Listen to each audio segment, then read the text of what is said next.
High বন্ধুরা, আশা করি তোমরা সবাই ভালো আছো এবং সুস্থ আছো। আজকে আমরা ক্লাস 6 এর ব্লসমস টেক্সট বুকের রিভিশন লেসন শিখব।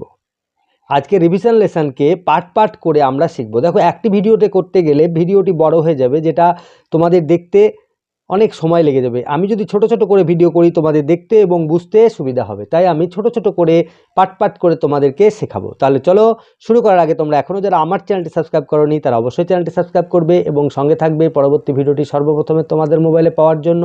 এবং অলরেডি যারা সাবস্ক্রাইব করে রেখেছো তাদের অসংখ্য ধন্যবাদ। তো বন্ধুরা, আমার ভিডিওটি যদি তোমাদের ভালো লাগে তাহলে অবশ্যই একটি লাইক, কমেন্ট এবং বন্ধুদের মধ্যে শেয়ার করে সবাইকে পড়ার সুযোগ করে দেবে। তাহলে চলো শুরু করা যাক।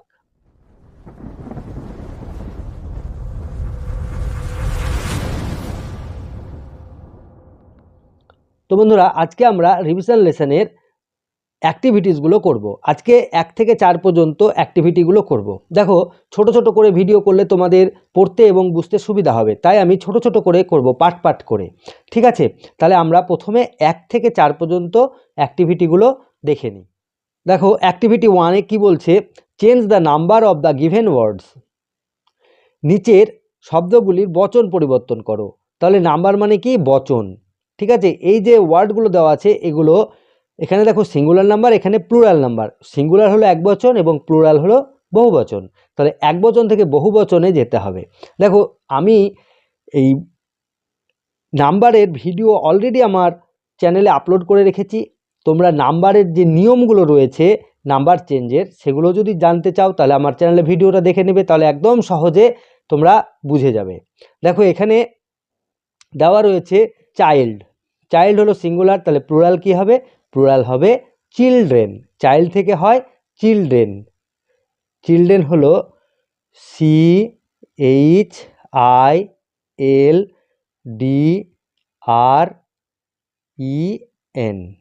চিলড্রেন।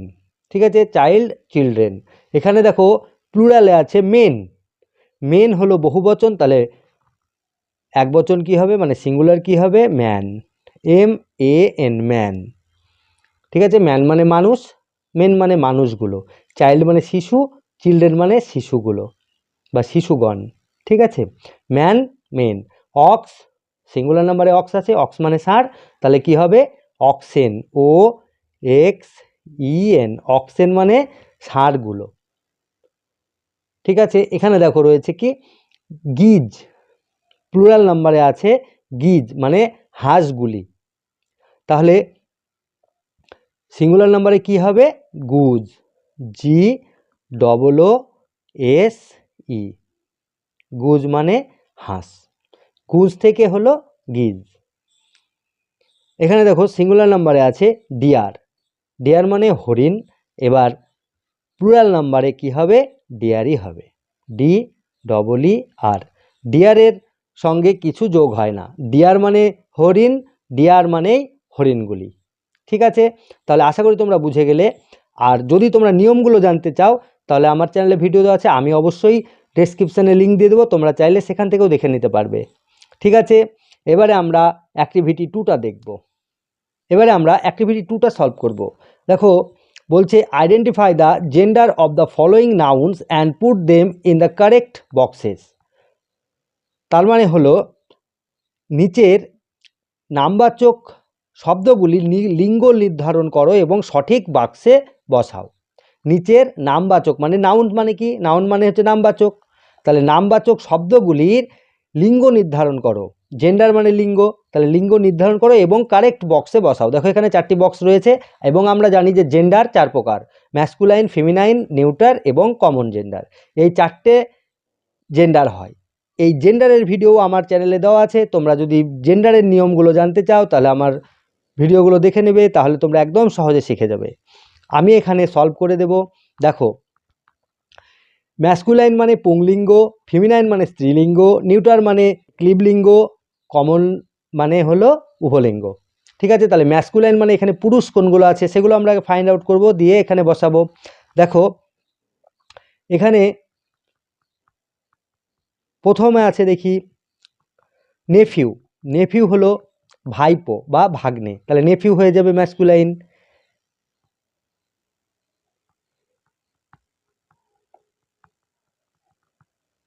নেফিউ, নেফিউ মানে হলো ভাইপো বা ভাগ্নে। তারপরে আর কি আছে দেখো, আছে বুল, বুল মানে ষাঁড়, ঠিক আছে, তাহলে বুলও এখানে হয়ে যাবে, বুল মানে ষাঁড়, এটাও হলো পুংলিঙ্গ। আর কি আছে দেখি, বুলও হয়ে গেল, আর কি আছে টাইগার, টাইগার মানে বাঘ, এটাও হয়ে যাবে TIGER, টাইগারটাও পুংলিঙ্গ। ঠিক আছে, আর কিছু আছে কি দেখে নি, আর নেই। তাহলে 1 2 3টে পেলাম আমরা ম্যাসকুলাইন জেন্ডার। ফিমিনাইনে কি আছে দেখি, দেখো ফিমিনাইনে আছে লায়নেস মানে হচ্ছে সিংহী,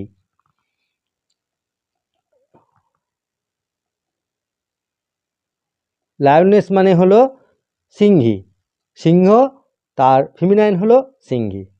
ঠিক আছে, আর কি আছে দেখি, নান, নান মানে হলো সন্ন্যাসিনী, তাহলে নান NUN, নান মানে সন্ন্যাসিনী, মঙ্ক, মঙ্ক মানে সন্ন্যাস, আর নান মানে সন্ন্যাসিনী। ঠিক আছে, তাহলে আর কি আছে, হাইন্ড, হাইন্ড মানে হরিণী, হাইন্ড, হাইন্ড মানে হরিণী, ডিয়ার, ডিয়ার থেকে হয় হাইন্ড। ঠিক আছে, তাহলে আমরা ম্যাসকুলাইন এবং ফেমিনাইন জেন্ডারগুলো পেয়ে গেলাম। এবারে দেখি নিউটার জেন্ডার কোনগুলো। নিউটার মানে কি বলেছি, জড় পদার্থ, যার মধ্যে কোনো প্রাণ নেই, সেটাই হলো নিউটার জেন্ডার। যেমন প্রাণ নেই বলা ভুল, মানে এক জায়গা থেকে অন্য জায়গায় কিন্তু তারা নিজের ইচ্ছায় যেতে পারে না।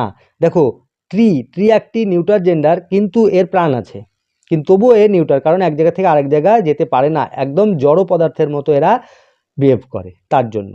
তাহলে ট্রি হবে, ট্রি নিউটার জেন্ডার। আর রুম, রুম হলো নিউটার জেন্ডার। আর গ্লাস, গ্লাস মানে কাঁচ, বা গ্লাস মানে জল খাওয়ার গ্লাসও হয়, তাহলে এটা হলো নিউটার জেন্ডার। ঠিক আছে, তাহলে আর পড়ে থাকলো কি, স্টুডেন্ট প্যারেন্টস, স্টুডেন্ট প্যারেন্টস এটা হলো কমন জেন্ডার।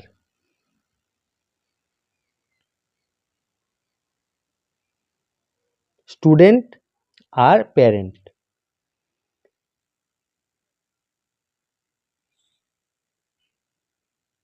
ঠিক আছে, তাহলে প্যারেন্টও হয়ে গেল, স্টুডেন্টও হয়ে গেল, তাহলে আর বাকি নেই কিছু। তাহলে আমরা বুঝে গেলাম স্টুডেন্ট মানে ছাত্র, এখানে মেয়ে বা ছেলে উভয়কেই বোঝায়, তাহলে ঠিক আছে। স্টুডেন্ট মানে ছাত্রছাত্রী, এবং প্যারেন্টস মানে পিতামাতা, পিতামাতা দুজনকে বোঝায় প্যারেন্ট। ঠিক আছে, তাহলে আশা করি তোমরা বুঝে গেলে জেন্ডার কোনগুলো কোন জেন্ডার হয়। এরপরে আমরা অ্যাক্টিভিটি 3 দেখব। বন্ধুরা এবারে আমরা অ্যাক্টিভিটি 3A দেখব। 3A এখানে বলেছে feel in the blanks with suitable articles, এই শূন্যস্থানগুলো যথাযথ আর্টিকেল দিয়ে পূর্ণ করতে বলেছে। ঠিক আছে, তাহলে আর্টিকেল কোথায় কি বসে, এই ধরনের ভিডিও অলরেডি আমার চ্যানেলে দেওয়া আছে। তোমরা আর্টিকেলের রুলস যদি জানতে চাও তাহলে আমার চ্যানেলের ভিডিওটা দেখে নেবে, আমি ডেসক্রিপশনের লিঙ্ক দিয়ে দেবো, তাহলে তোমরা বুঝে যাবে যে কোথায় কখন কোন আর্টিকেলটা ইউজ করতে হয়। আর্টিকেল হলো এ, অ্যান, দা, এ এবং অ্যান কোথায় বসে এবং দা কোথায় বসে, তোমরা চাইলে ভিডিওটা দেখে নেবে, একদম সহজে বুঝে যাবে। ঠিক আছে, দেখো there is dash owl on dash tree, তাহলে there is an owl, an কেন হলো, কারণ আউল OWL, দেখো ভাওয়েল সাউন্ড আসছে, ভাওয়েল সাউন্ড যদি আসে তার আগে অ্যান বসে, এবং কনসোনেন্ট সাউন্ড যদি আসে তাহলে তার আগে এ বসে, এবং যদি কোনো কিছু নির্দিষ্টভাবে বোঝায় তখন তাকে দা বসানো হয়। ঠিক আছে, তাহলে an owl on dash tree, on the tree, the কেন হলো, মানে গাছটিতে বসে আছে, একটি পাখি, একটি পেঁচা গাছটিতে বসে আছে, তাহলে there is an owl on the tree, গাছের উপরে একটি পেঁচা বসে আছে, তাহলে গাছের উপরে একটা নির্দিষ্ট গাছ, তার জন্য এখানে দা বসলো, আর এখানে অ্যান আউল একটি পেঁচা, তার জন্য এখানে অ্যান বসলো। 2 নম্বর দেখো, এটা 1 নম্বর ছিল, এবারে 2 নম্বর দেখো, Rima is dash best girl in the class, Rima is dash best girl in the class, দেখো বেস্ট হলো গুডের সুপারলেটিভ ডিগ্রি, যখনই সুপারলেটিভ ডিগ্রি থাকবে তাহলে সে নির্দিষ্ট হয়ে গেল, তার আগে দা বসবে। তাহলে Rima is the best girl in the class, সবসময় মনে রাখবে যখনই সুপারলেটিভ ডিগ্রি থাকবে তখনই দা বসবে, কেননা সুপারলেটিভ ডিগ্রি সবসময় নির্দিষ্ট হয়। তাহলে Rima is the best girl in the class, Rima হলো ক্লাসের মধ্যে সবচেয়ে ভালো ছাত্রী, ঠিক আছে, বা সবচেয়ে ভালো মেয়ে, যেহেতু এখানে গার্ল আছে তার জন্য সে সবচেয়ে ভালো মেয়ে। Rima is the best girl in the class, Rima ক্লাসের সবচেয়ে ভালো মেয়ে, ঠিক আছে। এবার 3 নম্বরটা দেখো, the house is beside dash Ganges, ঠিক আছে। তার মানে গঙ্গেজ একটা কি, গঙ্গা, গঙ্গা নদী একটি কিন্তু নির্দিষ্ট নদী, এটা কিন্তু প্রপার নাউন, প্রপার নাউন হলে তার আগে কি বসে, দা বসে। তাহলে এখানে আমরা চোখ বন্ধ করে দা বসিয়ে দেবো, কারণ এটা প্রপার নাউন, একটা নির্দিষ্ট, গঙ্গা কিন্তু পৃথিবীতে একটি রয়েছে, তার জন্য এর আগে দা বসবে। The house is beside the Ganges, মানে বাড়িটি গঙ্গার পাশে, ঠিক আছে, গঙ্গা নদীর পাশে। The house is beside the Ganges মানে বাড়িটি গঙ্গা নদীর পাশে, তাহলে গঙ্গা একটা নির্দিষ্ট নদী, তাহলে তার জন্য তার আগে দা বসলো। এবারে দেখো 4 নম্বর, Rabindranath Tagore was dash great poet, তাহলে রবীন্দ্রনাথ ঠাকুর ছিলেন একজন এ গ্রেট পোয়েট, ঠিক আছে, কারণ একজন কবি ছিলেন, তাহলে আরও অনেক কবি আছে, তার মধ্যে একজন, ঠিক আছে। তাহলে রবীন্দ্রনাথ টেগোর ওয়াজ আ গ্রেট পোয়েট, রবীন্দ্রনাথ ঠাকুর ছিলেন একজন মহান কবি, তার জন্য এখানে এ বসলো। আর এখানে দেখো কনসোনান্ট আছে, তার জন্য এ বসলো, যদি ভাওয়েল থাকতো তাহলে অ্যান বসতো, বোঝা গেল। তাহলে আশা করি তোমরা অ্যাক্টিভিটি 3 সম্পূর্ণটা বুঝে গেছো, কোথায় কখন কেন বসলো আমি একদম স্পষ্টভাবে তোমাদেরকে বুঝিয়ে দিলাম, তোমরা এটা ভালোভাবে প্র্যাকটিস করবে, তাহলেই কিন্তু বুঝে যাবে। এবারে আমরা 3Bটা সলভ করব। Activity 3B, choose suitable preposition from the help box and fill in the blanks, there are some extra words, তাহলে বলছে যে সাহায্যকারী বাক্স থেকে অ্যাপ্রোপ্রিয়েট বা সুইটেবল, সুইটেবল মানে হচ্ছে যথাযথ, প্রেপোজিশনগুলো নিয়ে শূন্যস্থান পূরণ করো, কিছু বাড়তি শব্দ দেওয়া রয়েছে, ঠিক আছে। তাহলে যথাযথ ওয়ার্ড নিয়ে এগুলো কমপ্লিট করতে হবে এবং কিছু ওয়ার্ড এক্সট্রা রয়েছে, ঠিক আছে। তাহলে 1 নম্বরে কি বলছে দেখি, dash Sundays I go for swimming, dash Sundays, দেখো এখানে কিন্তু সানডে আছে, সানডে মানে বার, একটা বারের আগে সবসময় কি বসে, অন বসে, এটা মনে রাখবে।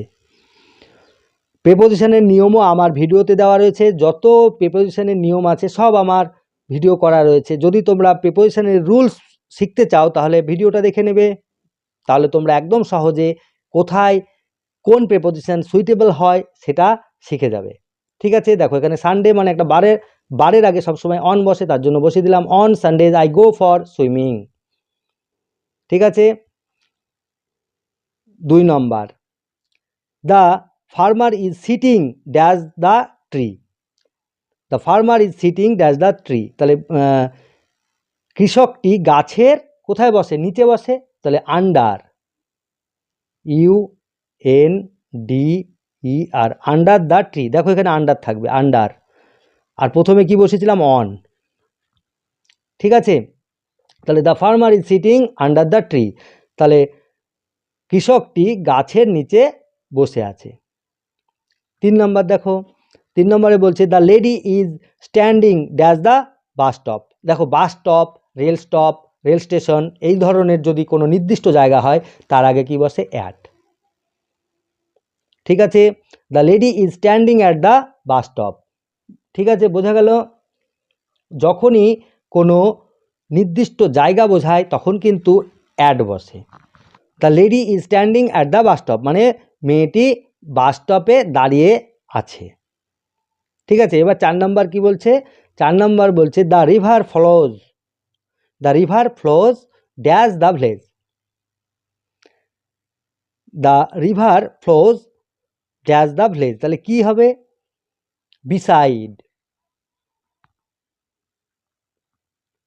বিসাইড মানে পাশ দিয়ে, ঠিক আছে, বিসাইড দ্য ভিলেজ মানে নদীটি গ্রামের পাশ দিয়ে বয়ে গেছে, ফ্লোজ মানে বয়ে যাওয়া, তাহলে the river flows beside the village, নদীটি গ্রামের পাশ দিয়ে বয়ে গেছে, এখানে বিসাইড এই যে। ঠিক আছে, তাহলে এক্সট্রা কি থাকলো, ইনটু, ইন আর ফ্রম, এগুলো বাড়তি ওয়ার্ড ছিল যেগুলো আমার এখানে প্রয়োজন হলো না। ঠিক আছে, তাহলে আশা করি তোমরা 3B বুঝে গেলে। এবারে আমরা অ্যাক্টিভিটি 4 দেখব। এবারে আমরা অ্যাক্টিভিটি 4 দেখব। অ্যাক্টিভিটি 4-এ বলছে make meaningful sentences with the following adjectives, মানে অ্যাডজেক্টিভগুলি দিয়ে অর্থপূর্ণ বাক্য রচনা করো। ঠিক আছে, বা বাক্য বানাও। মেক মিনিংফুল সেন্টেন্সেস মানে অর্থপূর্ণ বাক্য তৈরি করো উইথ দ্য ফলোয়িং অ্যাডজেক্টিভস, মানে নিচে এই যে অ্যাডজেক্টিভগুলো রয়েছে সেগুলো দিয়ে। ঠিক আছে, তাহলে প্রথমে আছে কি গুড, গুড মানে ভালো। তাহলে আমরা এইভাবে বানাতে পারি,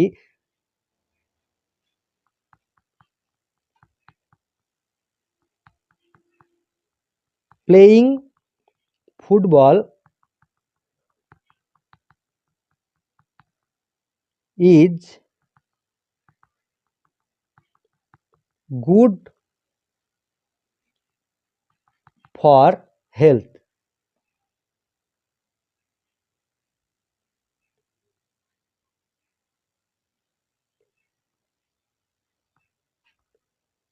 playing football is good for health, football খেলা স্বাস্থ্যের জন্য ভালো। ঠিক আছে, তাহলে playing football is good for health, এটা হয়ে গেল গুড দিয়ে। এবার আছে সিক্স, সিক্স দিয়ে, সিক্স মানে কি 6, তাহলে আমরা এইভাবে লিখতে পারি 6 boys, 6 boys are going to school. 6 boys are going to school, 6জন বালক স্কুলে যাচ্ছে। ঠিক আছে, বা 6টি ছেলে স্কুলে যাচ্ছে। 6 boys are going to school. এবার দেখো বিউটিফুল, বিউটিফুল মানে কি সুন্দর। তাহলে আমরা বিউটিফুল দিয়ে এরকম একটা সেন্টেন্স লিখতে পারি, Rima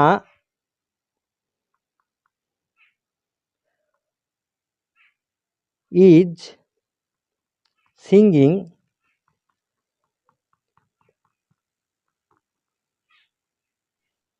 Rima is singing a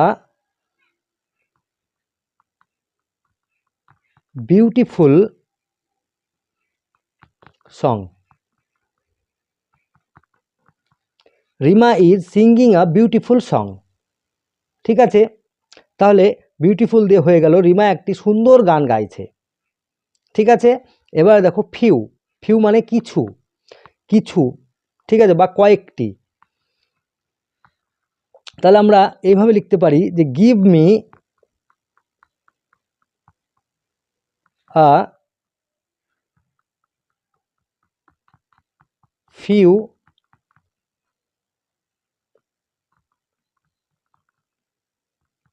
books, give me a few books, আমাকে কিছু বই দাও, বা আমাকে কয়েকটি বই দাও, give me a few books.